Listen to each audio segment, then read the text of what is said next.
વાઘોડિયા પોલીસે નવા 3 કાયદાઓનું અમલીકરણ થયેલ હોય જે કાયદાઓથી જાહેર જનતા માહિતગાર થાય તે અનુસંધાને વાઘોડિયા પોલીસ સ્ટેશન ખાતે એક મીટિંગ રાખવામાં આવી હતી। વાઘોડિયા પોલીસ સ્ટેશનના પીઆઈ પૃથ્વીરાજ જાડેજાના નેતૃત્વ હેઠળ ભારતના નવા 3 કાયદાઓનું અમલીકરણ થયેલ હોય જે કાયદાઓથી જાહેર જનતા માહિતગાર થાય તે અનુસંધાને વાઘોડિયા પોલીસ સ્ટેશન ખાતે એક મીટિંગ રાખવામાં આવી હતી। કેન્દ્રીય ગૃહમંત્રી અમિત શાહે આઈપીસી, સીઆરપીસી અને એવિડન્સ એક્ટનું રિપ્લેસ કરીને 3 નવા કાયદા બનાવવાની જાહેરાત કરી હતી। તેમણે લોકસભામાં જણાવ્યું હતું કે હું જે 3 બિલ લઈને આવ્યો છું તે તમામ પીએમ મોદીના 5 પ્રણમાંથી એકને પૂરું કરવાના છે। આ 3 બિલમાં એક ઇન્ડિયન પિનલ કોડ, બીજી ક્રિમિનલ પ્રોસિજર કોડ અને ત્રીજી ઇન્ડિયન એવિડન્સ કોડ।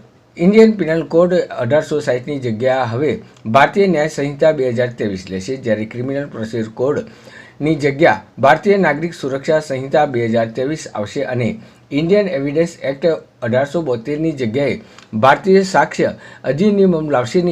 કાયદાઓથી જાહેર જનતાને માહિતગાર કરવામાં આવ્યા હતા।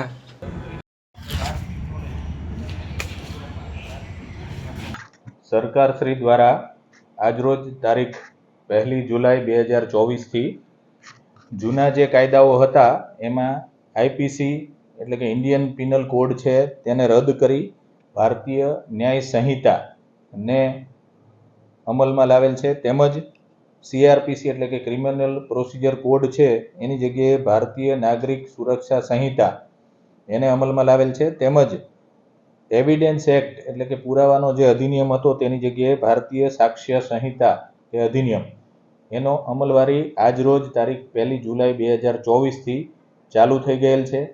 અને તેમાં કાયદાઓમાં જે કાંઈ ફેરફારો થયેલ છે એ બાબતે સામાન્ય જનતામાં જાગૃતતા આવે તે હેતુસર આજરોજ વાઘોડિયા પોલીસ સ્ટેશન ખાતે એક કાર્યક્રમ રાખવામાં આવેલ, જેમાં જાહેર જનતા અને વિદ્યાર્થીઓ એ તમામે ભાગ લીધેલ અને તમામને આ નવા કાયદાઓ બાબતે પ્રાથમિક સમજણ આપવામાં આવેલ।